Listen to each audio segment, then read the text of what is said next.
All right, guys, top of the morning. Happy November 29th. I'm excited. I got a lot of stuff coming, this week for me. So it's going to be a fun and exciting week. But you guys, I'm just grateful for this opportunity as always. So we're going to start off the day. I'm going to have somebody bring us out on the field as always. And like I said, you guys, just look at Nicole Penland. If you guys have the ability to be here, be present, have your cameras on, let's do it. Let's show up for one another. Let's be here and let's be in this moment, you guys, because this is super, super important. So I'm going to have somebody bring us out on the field as always. Now, that person's going to bring us out of the tunnel. They're going to set the tone for the day. So Otis, you were one of the first people here with the camera on. So I'm going to turn the mic over to you, O-Dog. What's the sentiment? What's the message of the day? And let's go ahead and start out. First and foremost, I'd like to send power of prayer and quick healings to our girl, Nicole. She motivates me. And I mean, like you just said, she's going through what she's going through and she's still fucking here. So Nicole, love you. Keep pushing, keep fighting. For everyone out there, know what you're doing this week. We're halfway through. We're getting over the hump. You're either going to get over that fucking mountain or you're not. Don't make any excuses. We're in Q4. What are your goals? Set them. It's still not too late. You still have 30 days. We know this business, one deal can change everything.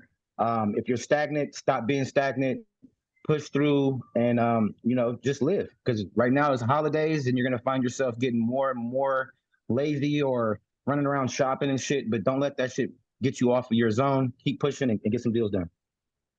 Man, I absolutely love it, man. I appreciate that message. And let's do that, you guys. Let's send love. Let's send light. And let's have positive energy to Nicole as she's in an inner healing process. And Nicole, there was a link yesterday on the meeting. I would love to share that again today. I don't have that.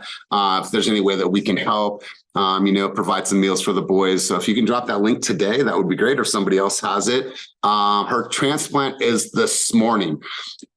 You guys, I don't know about you. Listen, I don't want to get too somber this morning, but her transplant's today and she's battling cancer. And it's really, really hard for me to talk about on these sessions because I get emotional. I get emotional for her journey, for her boys. So listen, you guys, if she can show up, then you can show up. And that's just my message, you guys. I don't want to go too further on that. I love and respect you, Nicole. Katie, you had your hand up. Is it brief? Is it a quick contribution? Because I want to make sure we get into topic.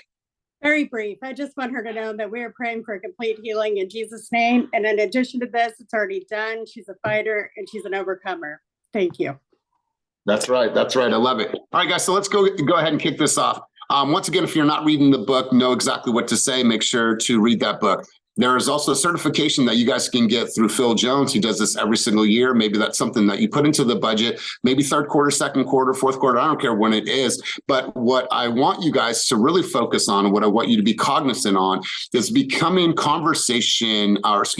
excellent in conversation on all levels. What happens is oftentimes we stumble on our words. We don't know what to say, when to say it. And the worst time to think about what you're supposed to say is when you need to say it, right? It's in that exact moment when you need to show up and you need to have something of substance to be able to respond to rebut, to go further in the conversation. And so everything I want to talk about with you guys is really being that conversational, specialist, that person that is excellent at mastering that communication. I think that's why having a really high level of understanding about the market is super, super important. So what I want to do today is I want to share 2 articles with you guys. I want to have a conversation about that, what your thoughts are. And then I want to go a step deeper. I want to know, based on that information, if you were to create a video with a hook, what would that hook be in just the first 3 seconds? And here's what I want to say to everyone on this call. Stop introducing yourself and stop introducing your brokerage. Nobody cares. Nobody cares. If I say every single, hey guys, what's up? It's Elias, Astuto, Fast Real Estate, Team Fast, broker by EXP, director of sales and coaching, click, right? Get right into your shit. So what I want to do today is I want to A, share a couple of articles with you. B, I want to hear from you guys, some dialogue. And then C, is I want to get some hooks from you guys based on the information, based on what you guys hear. How can you leverage that into creating a great hook? Or if you're going to green screen that, Ashley, I know you've been having a lot of success with green screens. I'm seeing a lot of green screens. Ricky Cruz really leans into green screens. That is something that all you're doing is restating what has already been created for you. So you don't have to create it, but you have to have something powerful to keep their attention, right? So let's do this. Let's have a conversation. I'm going to pull up a couple things, and I'm not too sure if you guys saw these articles. So if you didn't, I want to share this with you. But this is for everyone because we have non-team members on this call today, but I wanted to share this with you. Despite what is going on, and this is... sorry, who is that? Everywhere else seems like busy. Dennis.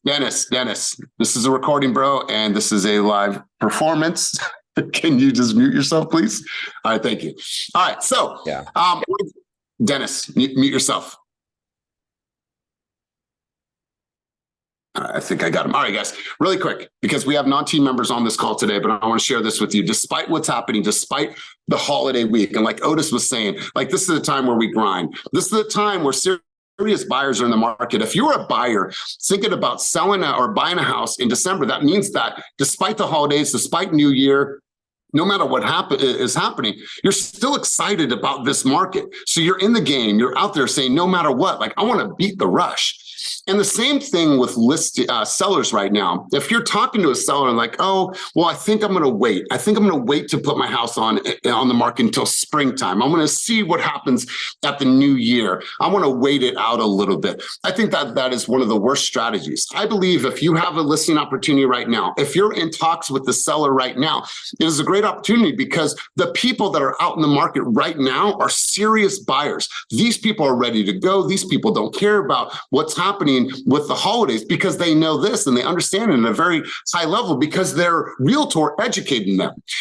If you wait to put your house on the market until springtime or after the new year, I support that. But let me share with you why I don't believe that's the best idea. What happens is that now there's so many other options for you to date, right? As a buyer, there's all kinds of other people on the market. And now what it does is opens it up to all kinds of different conversations. Right now, you're the hot girl on the market. You're the hot person on the block. You don't have as many eyes and as much attention. So if right now you can capitalize on these serious buyers that are willing to go out in the cold despite the holidays, then it's still a great time. And I want to share these stats with you guys to give you just an understanding of what happened just last week in our environment. Our team put 18 new escrows on the board, a little over $18 million in production. Now, this is not a brag. This is not anything other than this is what is happening. And if they did that, why can't you do that? Right? If other people are getting people into contract, then they believe, despite what is happening in the industry, that it's still a good time. And that's something that you guys have to embrace. So I wanted to share that with you. And I wanted to share this article with you guys really quick. So let's go right into that. How many people have seen this recent article that was released? I think it was yesterday or on the 27th. How many people have seen and or read this article from the San Francisco Chronicle? It was titled, Most Californians Own by 49 years old. Has anybody seen this article? Just raise your hand if you have. Is that a yes? Okay, cool. I see a couple hands there, couple hands there. All right, cool. So here's what I want to, okay, cool. Thank you guys for the participation. I want to share this article with you, and I think that there's some key takeaways in this article, and here's what I want you guys to look at. So it says most Californians own a home by 49 years old, and this is the highest age throughout the entire country for homeowners. And I want you guys to look at this, and I'm going to drop this article. That way you can have it, and that way you can review it, and that way you can use it in your hooks, in your stories, and in your communication with your buyers and sellers.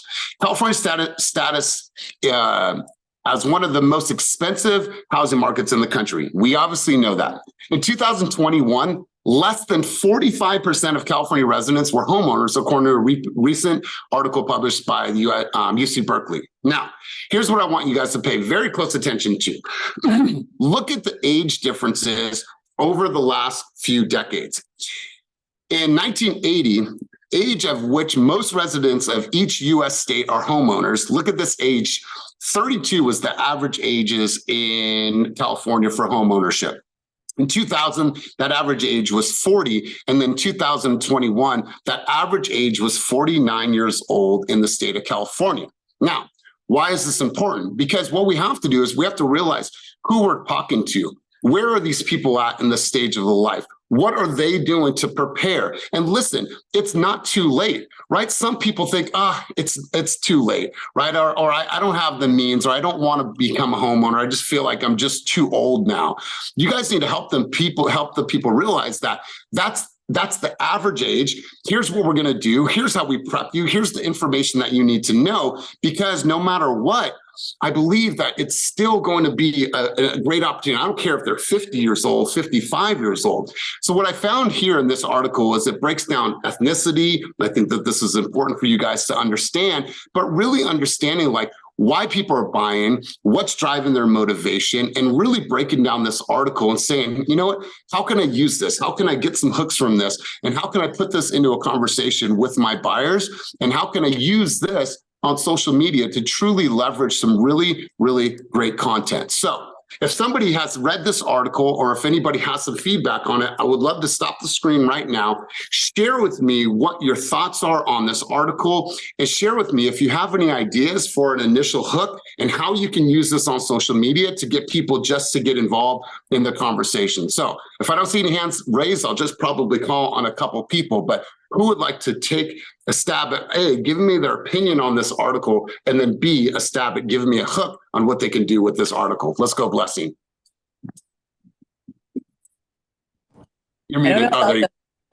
I don't know about the hook, but I clicked into the paper, and the title is "The First Step is the Hardest: California Sliding Home Ownership Ladder."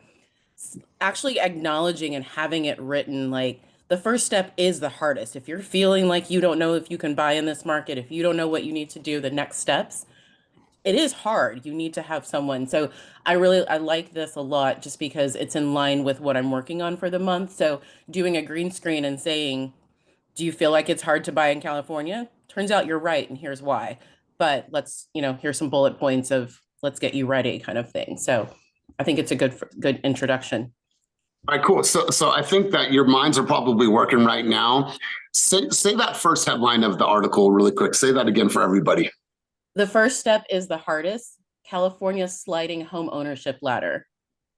All right, cool. So you guys, as a media company, if you were thinking about this and saying, how can I jack this information and put this into a hook for a video, what would your hook be for that video? Please feel free to raise your hand and or just write your hooks down below in the chat. So Blessing, I love where your head is going, and I love how you're thinking about this. So Christina wrote, watch this video so I can show you how you can buy a home before the average age of 49 in California. I like that, right? Let's see here. Ashley put here, and keep these coming, you guys, or just grab the mic. You now have to be 17 years older to buy a home. Okay, I don't even know what that means. So what has she done? What has she done for us right now? And I want you guys to, because if she said that, please raise your hand if you're like, what the fuck is she talking about? Just raise your hand if like that's the first thought that comes to your mind, right? Well, what is she talking about? So exactly. So I'm so glad that you said that. It just sparked curiosity. So guess what I'm going to do? I'm going to watch that. I'm going to watch that, right? Because in 1980, you were 32 years old. In 2000, you were, I forgot the age, 40 something, and now it's 49. I want to know. And now you take them through that journey, and just like Christina said, watch this video so I can show you how to buy a home before the average age of 49 years of age in California. Or how can I help you buy a home before the average age of 49 in the state of California? Watch this video. Cool. Watch my next video for information on how I can get you prepared to become a homeowner before the average age of 49. Shit. That's good stuff, you guys. Let's see who else has something. Spark curiosity. Jessica, before we go any further, my fellow Sagittarius, I want to wish you a happy birthday. You're here. Happy birthday to you. Let's all give her some love and some light. It is her birthday today.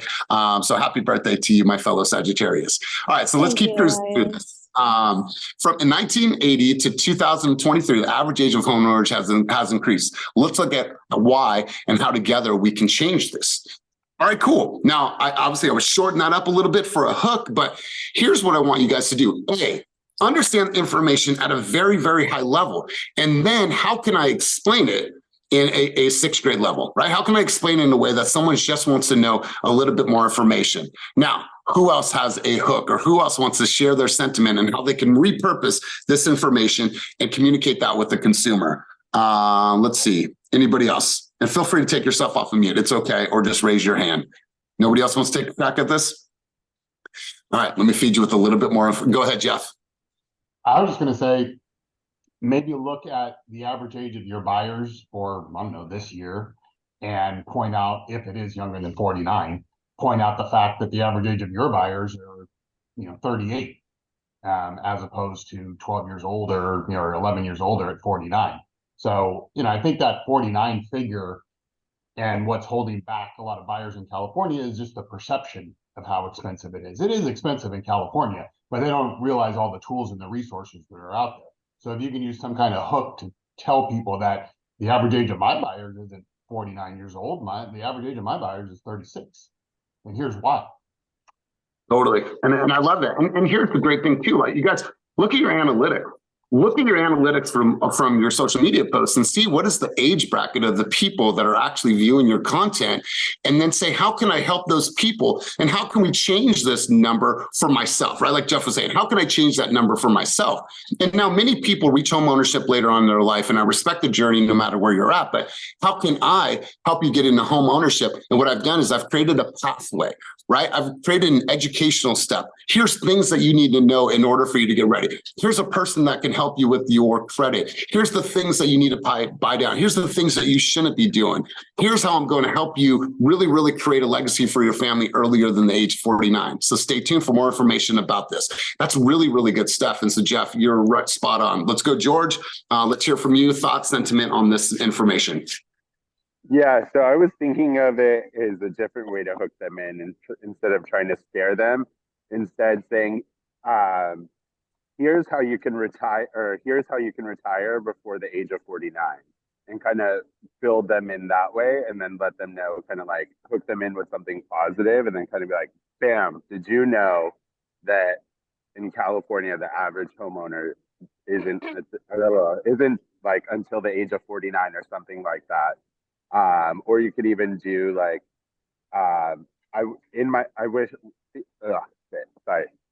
here's what I wish I knew in my early 20s, and then kind of go into it. So kind of adding like a positive hook to it. That way you kind of hook people from all ages versus just kind of people that are kind of closer to the age of 49.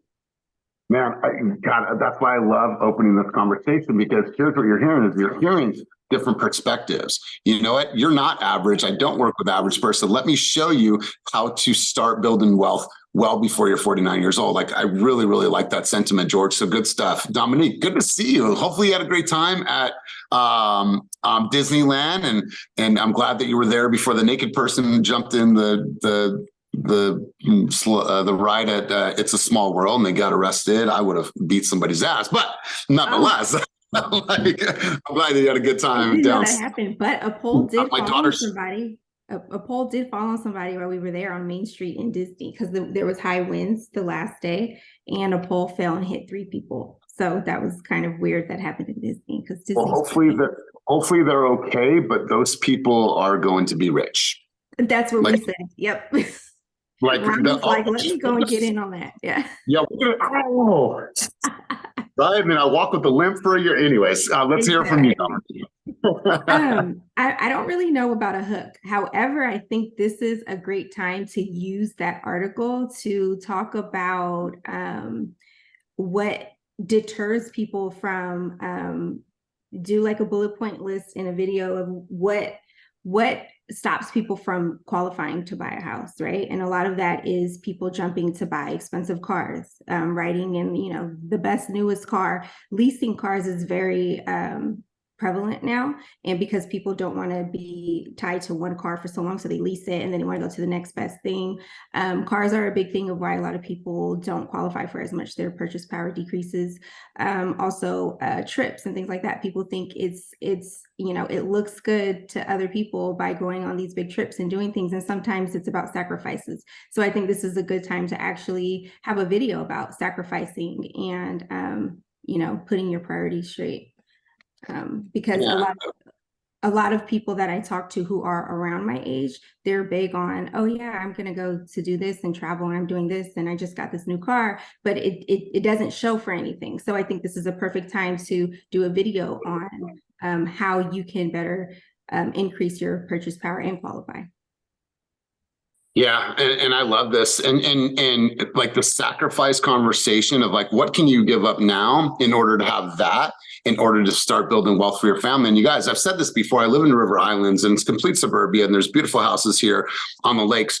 All the houses that are on the lakes, I'm not saying they're buckets, but none of the houses on the lake have like brand new fancy cars. They just don't. Like they have older cars. They have, you know, a car that they've probably been rocking for a few years, but they're sitting on a beautiful house that's now worth well over $1 million right on the lake that they probably bought a couple years ago in the 700 range. And that property is growing. So they're okay with driving their Honda that they've had for 7 years because they're building their wealth. And so I believe that. And here's what's a cool opportunity for us all to do as well. I just bought a Movo, and I see a lot of this, and I think that it works at a very, very high level. So this Movo, you hook the transmitter up, and you just go out there and you just literally go out there and just interview people, right?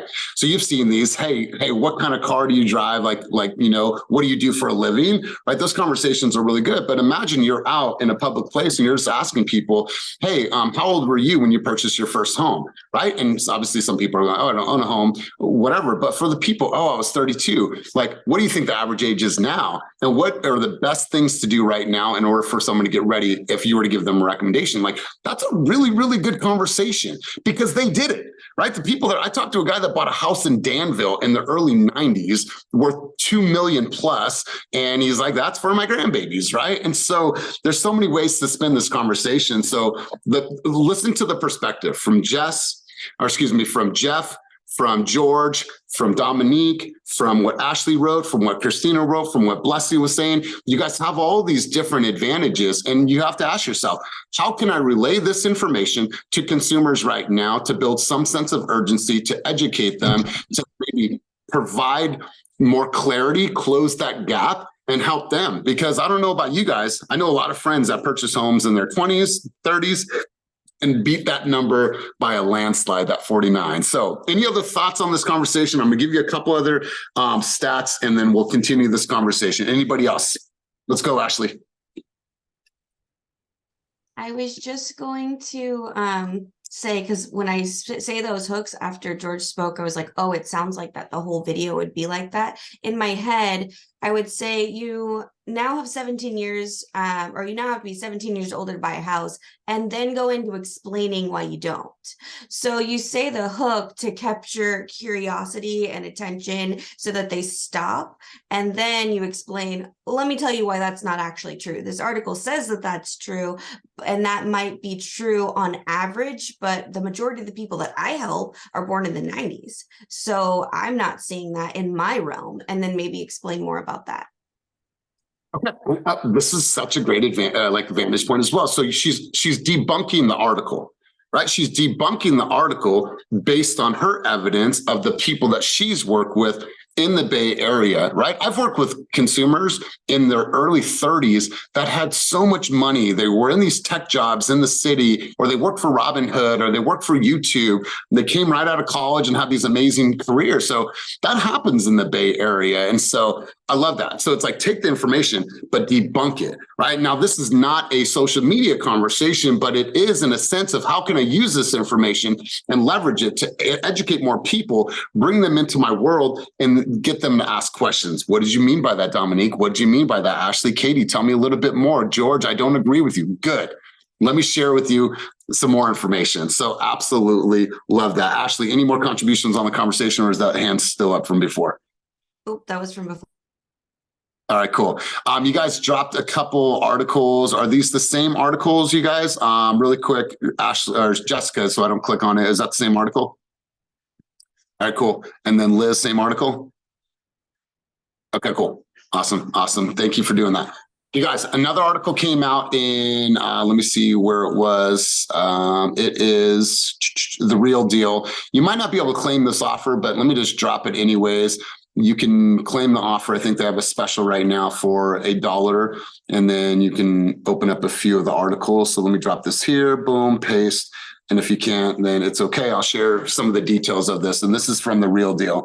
What I also want you guys to do is make sure that every single morning, I'll say this until I'm blue in the face, like read. I love my wife, but she got up super, super early this morning. And I love talking to her in the morning, but just not when I'm reading. She's like, hey, babe, I'm like, I just need 20 more minutes because that's my time to just read and educate myself about the market. So spend that time in the morning reading or at the evening time. So there's in this article that I just posted, it stated in October, home sales across California fell 11.9% from a year ago, but stay with me. Meanwhile, the cost of a typical home in the Bay rose 5.7% and the median rose 5.3% in all of California. So what's happened, and the article states this very clearly, buyers have adjusted to the reality of what interest rates are.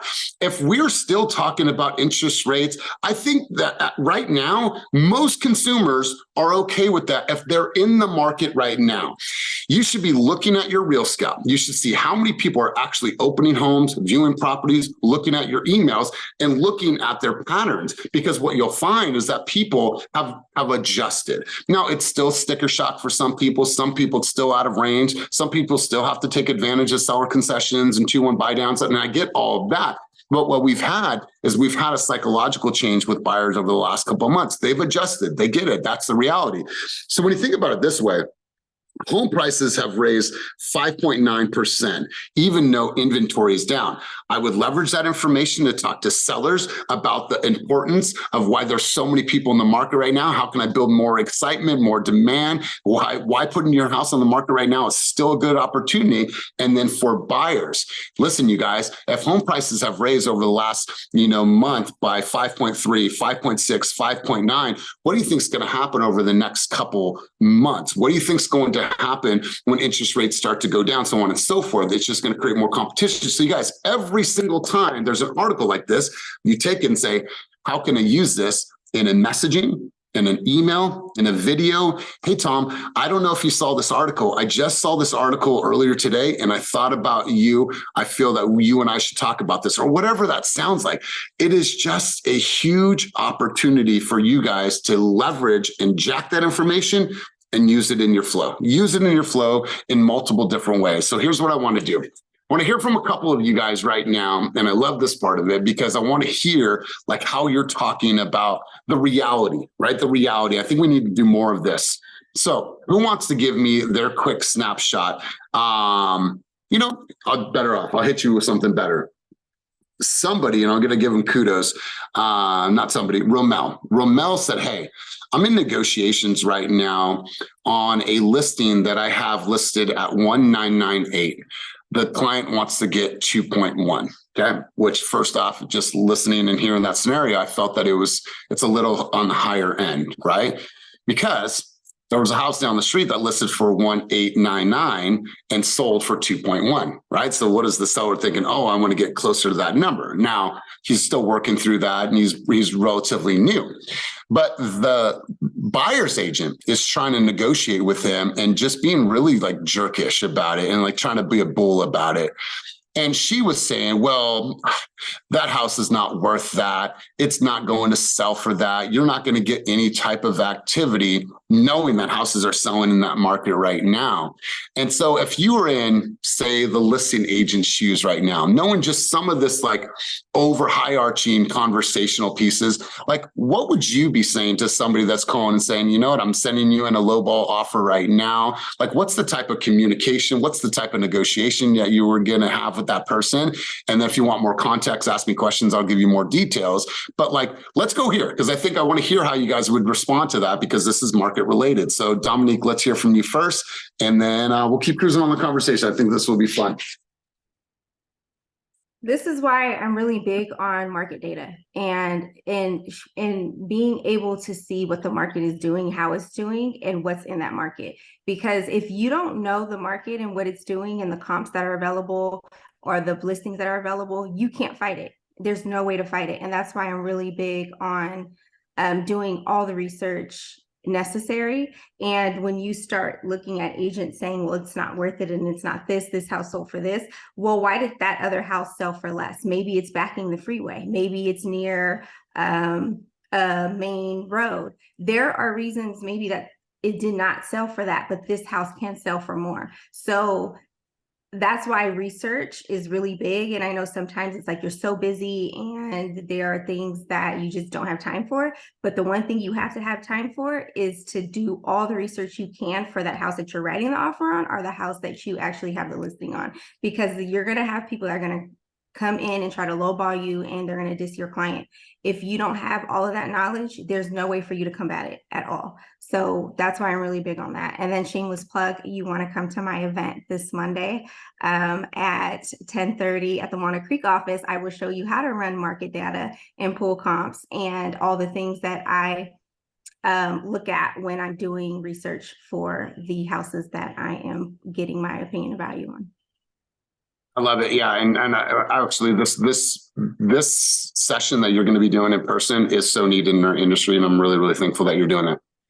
Let's talk about this. So she wanted to submit an offer well under, I think it was in the 1.7s. All right.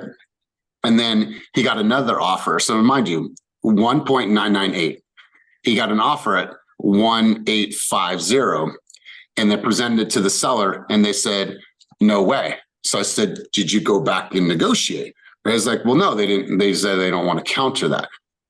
I think there's an opportunity there as well. So let's have this conversation. So knowing that context, Dominique, you're the listing agent. You have all the cards right now. What are you saying to that seller, knowing that you have an offer that's $150,000 under what you want, right? It's your target, but they wrote an offer and it's a solid offer and it had solid terms. How would you talk to your seller about why we should counter that offer and what we're going to counter at? How would you have that conversation? Yeah, I would tell my seller that we have a offer that I feel it does not live up to what we expect due to what has sold on the market. And that's when I will present all of the data that I have and why we will be countering at the price that we think that they should come in at.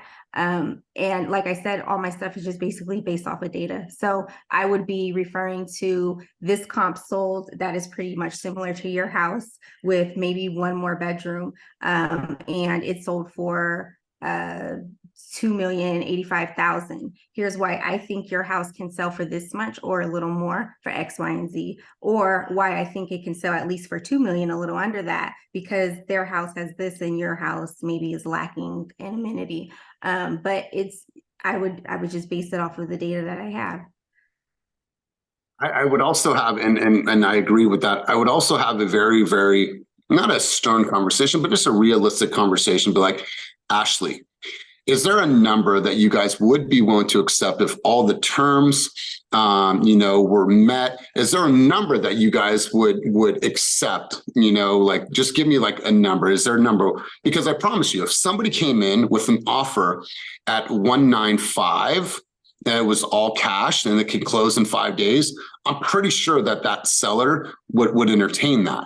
But there was an opportunity to negotiate, but we didn't negotiate that offer. So there is negotiating with the buyer on that end and having that communication is, hey, submit your highest and best, right? You believe that the offer's not amount, but here's the comps that we went off of. I'm not going back and forth with you. Submit your highest and best and I'll present it to my seller. But then there's another conversation between him and the seller saying, listen, this house, this is at least an offer that we can work with. The fact that they didn't counter, I felt like there was a missed opportunity there, a huge missed opportunity. So let's just counter. Let's go back at 1975 and see what they say. And maybe we can get even closer to that 1998. So that I just want to give you guys some context, but let's do this. Let's go to a couple of people. I want to go to Maria. I want to go to, let's go Ro. Let's go to Otis. Let's hear from you guys. So Maria, what's some of the conversations you're having right now with buyers and or sellers? What's the sentiment? What are you thinking? What's the status of your market right now in Sacramento? Kind of give us a high level view. Go. So that's funny. So let me go back real quick to what Dominique and the scenario that you were saying. It also goes back to motivation. You know, I mean, I know a lot of sellers in this market, they want what they want, but I think it's really important to understand, why do they need to sell? Or why do they want to sell? I shouldn't say need. Why do they want to sell? So that's one thing that I would also add to the counter. In my market, I am seeing a lot of counter offers go. I mean, but let me preface that, but it depends on how you're pricing that listing. And I had a conversation the other day. She's like, you know, my cousin, brother, whatever, is putting a house on the market after Thanksgiving. I was like, girl, no, do it on Wednesday, because people are going to be talking about, family's going to get together. She put the house on the market at a great price on Wednesday. She got multiple offers, 4, I think, to be exact, at 20,000 over asking in Stockton. Hello, the market is still moving. People are still wanting to buy, and it has to be at the right price to get the ball rolling. You can't, you know, and that means that you have to have a conversation with the seller. They can't start looking at data from 6 months ago. This is a different market. It's a different season. We also need to have that conversation about this time of year. You know, throw the rates out the window, throw all of that out the window. Historically, cyclically, this time of the year, it's a little bit slower. Therefore, you have to be able to price accordingly. Seller side. Buyer side, yeah. Buyers, I'm having a lot more conversations with them about the rate because they're concerned about it. However, I'm like, look at the payment, truly look at the payment. And hopefully they have a great relationship with their lender. Hopefully I have great relationships with lenders, because that's their job, to really educate them on, this is what we're offering. I know a couple of lenders that are willing to do refinances in year 3 when the rates are going to go back up, and they're doing them for free. That's an incentive for buyers. They're like, well, I don't know. What if in 3 years it goes down and I got to pay all this money? Talk to Mr. Lender over here, because they are offering this great incentive that if the rates do go down lower than your rate, they are willing to do a refinance for free. So it's just really having a conversation, a transparent conversation, and knowing your data. I mean, I'm an emotional person. I go by feelings, but if it's not in black and white, I'm just like, not about how I'm feeling about the market. This is what the market is saying right now. Yeah, you know what? I absolutely love that. And let's put a little bit more context and a little bit more color on the conversation. Thank you guys for getting involved in this conversation at a high level. If the client wants a target number of 2.1 million and they're listening at 1,998, I feel that's too close to the 2.1. I just feel that it's way too close, because the one that is pending down the road started at 1,898 and got into contract at 2.1. So what it did is it allowed him, and obviously Romel's learning through this, right? It allowed the seller to get multiple offers and then play those offers against each other, right? So it is simply like, hey, I got these in hand. If you want to compete, you're going to have to be in this range. And now I feel like he would be able to squeeze it and get closer to that 2.1. So I see you shaking your head, Maria. So I think that, that's an earlier conversation based on what the data is doing. That's why those conversations with those listing agents and building those relationships. Hey, what's up, Tom? Hey, how are you? No, I'm not asking you to be an EXP. I'm just calling because I have a seller right now. We have a house on the market. I know that you just went pending. And I was wondering, can you give me an idea of what range you're in right now? I wonder if they give you the number, but more importantly, how many offers did you get on the home? And how many people came to your open houses? And how many private showings did you get? Wonderful. I'm taking all that data back to my seller. All that data. So Maria, go ahead. Yeah, I was just going to add, I think a lot of times we just look at the number. We look at the price. We don't look at the detail. And that is, like you just said, call the other agents. All they can do is tell you no. Okay, but if you look down, I know for the Sacramento Metro list, if you look all the way down at the bottom of the listing when it goes pending, if the agent chooses to do so, typically they'll put in how many offers were presented. So a lot of times we're like, oh, but it sold for 2.1 million. However, what was the price that it originally started at? And how many offers did they get? Now, if they only got one offer, okay, well, that's kind of suspect. But now if they've gotten 4, okay, that original price point is a good price point to start. But we don't do the extra. We just look at the number. And I think we do need to do a little bit more digging to have that conversation. And on my Tuesday updates, I will put property went pending and this is how many offers they had at what price. Because that way my seller knows they're not. Right. Yep. Your audio cut out on us. Something happened. I don't know what happened, but it cut out. You were still talking, but yeah, it cut out. But we love you, and I love your vantage point. Let's go Otis, and we'll go Kyle, and then we'll go George. Oh, great points on both you guys, Elias and Maria. With the sellers, yeah, you have to have those realistic expectations for them. Some don't have them, and they want to drag you out. But I think starting off at the very point before you get that listings, explaining your market. We all have different markets. If you do multiple markets like myself, you kind of do your homework and know what you're getting into. Solano County, since I've been in business, has always been somewhere where you're going to see credits and properties stay on market for a little bit longer. So those conversations should be more in depth of the roller coaster ride that your sellers are going to be on. Other markets, as we know, in Oakland all the way, well, really Alameda, Berkeley all the way to Fremont, we still know it's going to see those over asking prices. So the fact that it's the end of the year, I keep saying it, the holidays, we know people aren't buying houses out here like that. So I've had actually two listings that I've been waiting off on because I know that this is the 4th consecutive week. So now I'm following up with them like, hey, we're in week 4 right now. Rates are dropping and they look like they're going to continue to drop to the end of the year. And we're going to hold steady to the beginning of the year. Hopefully they keep dropping. But what that means is more competition. So in the areas where you're having less offers, less people, you have to get them excited. Like, hey, Elias, and I think now's a good time because people are going to get over the holidays. They're going to be looking at houses and they're going to be ready to go. Those pre-approvals 3 or 4 months ago, people are going to probably try to get those getting back in order. So you're just going to see a lot of people swarming. And that's what I got for the seller side. For the buying side is don't be afraid to pick up the fucking phone and call the listing agent. My last deal, I got it because I was second on it and we didn't get it, but she said, you were so nice. I like the way you conducted yourself. And it seems like you're really trying hard for your client. I have a friend who has a listing coming up in the manor as well. And that was the one that me and Alejandra closed on a few weeks ago.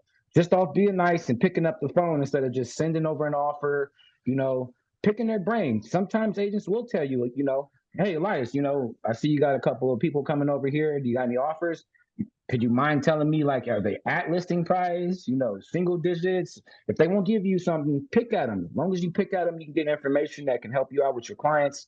And then Maria said it the right way. When someone says something about interest rates, it's like, I get that shrug inside. I don't show it to them, but I get that shrug inside. And it's just like, it really comes down to if you're comfortable with that payment. Are you cool, Elias, with paying $4,000 a month? Then you shouldn't worry about any of that noise. All that noise and that fear mongering from people that don't know anything about what's going on is you just need to know, are you all right with what you have in your pocket after paying this $4,000? Are you still living a nice life and everything like that? Then now is the time. Interest rates are coming back down. So that means a lot of people are coming off the sidelines. If you want to find yourself into us going through 3 or 4 properties we keep losing on, I think that now is the time that you really look into serious opportunities like down assistant programs, because there's been over 60 of them for the past 6 months. So just being really knowledgeable about what you can offer. And right now, we know January, we're going to be having to work off of being paid by our buyers. So the more you bring to the table, the more you're going to stay in business. Yeah, God, I love this. And I'm going to get right over to Kyle and right over to George. What I'm not okay with for any buyer, right? If a buyer is renting in the Bay Area, Sacramento, Central Valley, wherever they are in the state of California, I'm not okay with them paying someone else's mortgage and building their wealth. I'm not okay with that, right? If they have the means, if they qualify, despite the fear, despite the trepidation, here's what I'm not okay with. I'm not okay with somebody that is paying $2,500 a month on rent at a low end, right? Low end. That means that's 30 G's every single year. I'm not okay with you throwing away that money for your family. Also, here's what I'm not okay with. I'm not okay with you guys walking away from a potential of $32,500 on 5% appreciation, which is a low number in the Bay Area, in the Central Valley, in the Sacramento market. So would your family benefit from having more security, having $60,000 for them to leverage for future things, build an ADU, pay for college? Would that be an advantage? That's why waiting is going to hurt you. this is why we get in the market and we still start building now, right? And even if you're doing a 3% on appreciation, still 15 Gs, you know, most investments that we have are not paying us that much in 1 year, right? Stocks, bonds, annuities, S&P, it's not paying that much. And so we have to make sure that they see the big picture of it, not just, oh my God, the interest rate. So Otis, man, I appreciate this sentiment at a high level. Let's go Kyle, then let's go George, and we'll start to wrap. I was saying my info is like, by the way, time of mark. Congratulations. He just you. contract on his first, it's not his first deal, but his first fast deal, $2.9 million in the city of Orlando. Let's Some of go. this context is actually going to come from. I think depending on the time of market on Romel's listing and stuff, I think, and with buyers hearing so many different mixed messages, I think they're inclined to test the seller and see what their first offer is going to do, how the seller's going to respond to it. And that first offer just might be a low anchor to get that response and see if the seller is really standing strong to a list price or more, or going to respond less. And they're going to take that chance. And because an offer date, obviously, I think there's going to be a little more pressure to compete with present the right offer. But once it exceeds that 2, 3, 4 week period, you know, they're by all means test it, right? There's so much. There's no one trend right now. So that's exactly what we did. And that's what kind of got us the deal. Yeah. And so I know that you said it was a battle of a lifetime or battle of the year. So tell us a little bit about this, man. I think there's a good story here. Yeah, we just came with a really low anchor. Like the home had a reduced list price of 500,000. We came in under that. And at first I was like, oh my gosh, I can't believe I'm writing this, but we did it. And the response was surprisingly not what I expected. And then I thought we had to meet more in the middle from their response. And we came in like a little bit, just a little bit. I was like, and I came listing agent, I was like, you're probably not going to like this counter response, but this is where they're comfortable being at. And if, you know, they don't get something close to this, then they're going to keep looking. That's honestly what the conversation was with them.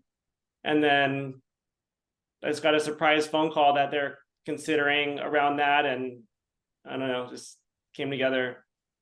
Yeah, and I love it. And the listing agent is probably, you know, kicking himself because that person probably entered the market probably on the higher end. I'm just you know, taking a stab at this. New construction, and the guy probably overinvested, but yep, it's been on for it's a home that's been on for 70 days. Yeah. I mean, yeah, and at that point, I would have shot my shot as well. I would have shot my shot. Like, hey, you know, hey, Mike, you might think that this is an offensive offer or disrespectful offer, but counter me. And I love that. You're like, I thought he was going to get a little closer. They were actually below that middle ground. So great strategy. I love this, and I appreciate the contribution. They're super motivated. They were advising the seller just to, like, you know, take this and move on to your next thing. Like. You could sell this maybe for more in 6 months. You could have sold it for more 6 months ago, but are you going to keep holding on to this until then, or just like cut this off and move on? Yeah, because I believe at that price point, at a 2.9 price point, it's not their last couple million. It's just not. When you're rocking at that level, it's not your last couple millions of dollars. So I love it. Congratulations to you. Congratulations to your buyer. Love the story. Let's go to George. George, I'm going to catch you in between moving around. Great stuff, Kyle. Once again, congratulations. Let's go, George. Yeah, so mine's a little bit of a different approach. I know when I have been chatting with a lot of my buyers recently, a lot of them are kind of like, oh, why am I going to go above asking on this property versus why did that property a block over literally just go pending for 50K under? And so one of the conversations I've been having with my buyers alone is just telling them, like, because what I've been doing lately too, and it's been working well, is calling the agents too that are already pending and just asking them, like, hey, I see you're pending. What are you pending for? I'm actually not going to share this, but I just wanted to, like, kind of ask you so I could share the analytics with my buyers so I can help educate them on what's going on in this market. And when I put it that way, a lot of listing agents have been really receptive and open to sharing that with me. And I feel like that's kind of been the gatekeeper to be like, for them to be like, oh my God, no, I know this market is totally bananas, isn't it? Oh yeah, let me give you that insight. Here you go. And they're like just giving it to me off the tip of their tongue.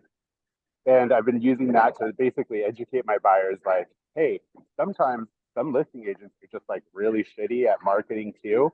So that property probably got 20 offers because when I go into my listing appointments with my sellers, this is how I'm planning on marketing their property. And that's one of the things too that I was just showing Kim Lopez at the Hayward office yesterday, was she was like, hey, my listing is not moving as fast as I would like it. And I was like, hey, well, did you use Real Scout, right? And she was like, yeah. And I was like, did you know you could reverse prospect on Real Scout, and any agent that has a client in their Real Scout that matches your property, it'll tell you. And there were like, we looked at it and there were almost 500 agents that had matches to her listing in Hayward.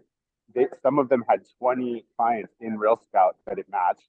And I would definitely say I saw at least 15 of y'all on the team that clearly don't use your Real Scout, because a lot of these agents, it said like they did not even see the listing. None of their 20 clients had even seen the listing. So I've been using that in a lot of my listing presentations too, to tell my sellers, this is why I'm charging you 6 or 7%, because I'm going to be doing the marketing for your listing that all these other agents are basically neglecting, because they think your house is just going to sell because of low inventory and whatnot. But at the end of the day, let me show you my Real Scout account. This is how many agents, almost 500 agents, that are missing seeing your listing. So this is why I'm charging you what I'm charging you, or maybe why that house sold faster, because that agent was clearly on top of their marketing and probably email blasted it, Google ad blasted it, like used Whitley and did it on Instagram and Facebook, all the above. Because right now, I feel like you could have the best priced property, but I know myself is guilty of it. I'm not always checking my Real Scout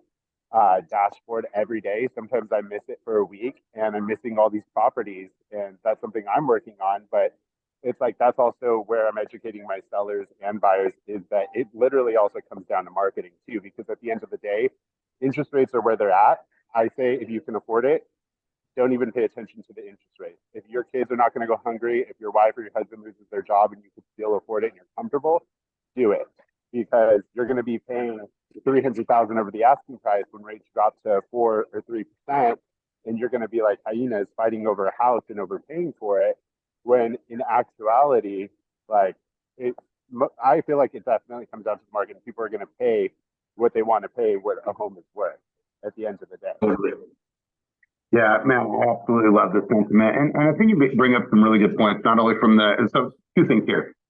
If you have Real Scout, and if you are on the team, and even if you're not on the team, you're using Real Scout, but if you're an individual right now, Real Scout is not allowing you to have an account with Real Scout unless you are part of a team or a brokerage. So shameless plug for our team. You need to be checking your dashboard every Monday, Wednesday, and Friday. That should be a non-negotiable. That should be in your calendar, and you're looking for your buyers as well as for your sellers. When you are in a market where a buyer may think that, oh, I want a low ball because that house, I think this is really astute. Being able to show how much that other house was marketed and why they probably didn't get offers at what they wanted, and probably why they had to settle for a certain amount, and compare it and show them like, hey, I don't even see a video on this property. Look at these pictures. I never got an email blast about it, but look at this other property. Look how well it looks. Look at the video. Look at the appearance. Look at their social media, and know that that video was, or that property was marketed way better, hence more eyes, more popular, and it had more opportunities for people to go and view that property. That's why this property is not going to get accepted at X amount. So really astute way of looking at this. So you guys, let's cut there. You guys, really good job. Great job. Pick the information from today and say, how can I turn this into a video? How can I educate some people that are in my Real Scout, in my newsletter, in my database? How can I create some really good content around this? And you guys constantly have these conversations going, because once again, you guys, people are looking at you as the expert. You are a media company. Every single week, you have to be looking at the things that you're doing and say, how can I do a press release for that? Boop, boop, boop, this just in. Like, that's how you have to look at this information. So really quick, before we cut, let's go to Otis. And what's the thought? What's the sentiment before we close out? And then Jessica, I'll go to you really quick. I want to make sure we get out of here on time. I'm not sure that Zoom user is her, but if it is, I'm hoping it is. I had someone who just recently passed their license. Her name is Ivana Chavez. If that's her, I just wanted to shed some light. And if she joins, if that is her, just say thank you. And I hope that she learned something from this. She's actually looking for a broker. She has an interview with someone else today, but I told her to stop by today or Friday if she's not on, just to get a feel for how we do things here. See the diversity on the team, to let her know that she probably won't get it any better than right here. So I hope that's her on there, and thank you for showing up today. Love it. And if it is you, I would love to chat with you and talk to you about what partnership with our company looks like. Jessica, the birthday girl, let's go to you really quick, and then we have to cut. Yeah, no worries. Thank you. I just want to say that I'm really excited for Dominique's event because I really want to learn how to pull comps. And I was also going to ask if it's okay if we have this conversation more often, like role playing how to negotiate as a seller, no, as a listing agent and a buyer's agent, because this was really helpful for me because I haven't closed a deal. So it like helps me understand more of what I should be saying as an agent. Totally. So two things. Yeah, absolutely. Come more on Wednesdays. Wednesdays, we always have a conversation about the market, but then also how to articulate that. And then we're moving our script role play sessions to Fridays. So before it's been at 10:30 on Thursdays, with travel and things happening over the last couple of weeks, I'm now going to move it till Fridays. So we do that on those sessions as well. But yeah, if you have not, is there an Eventbrite for your event, Dominique? There is, right? Cool.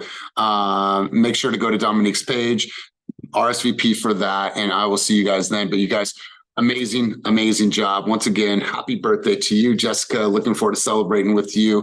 You guys have an amazing day. Super impressed by you guys' level of knowledge and the way that you articulate what's actually happening. And if you feel like you're not articulating at that level, then what you need to do is you need to practice, right? Don't get ready to say the things that you need to say in the moment. You should already know these things and at least have a flow prior to these situations and prior to those scenarios. So play and practice like a champion. You guys, appreciate you guys at a very high level. As always, keep it moving towards your dreams, goals, and vision, and have an amazing day.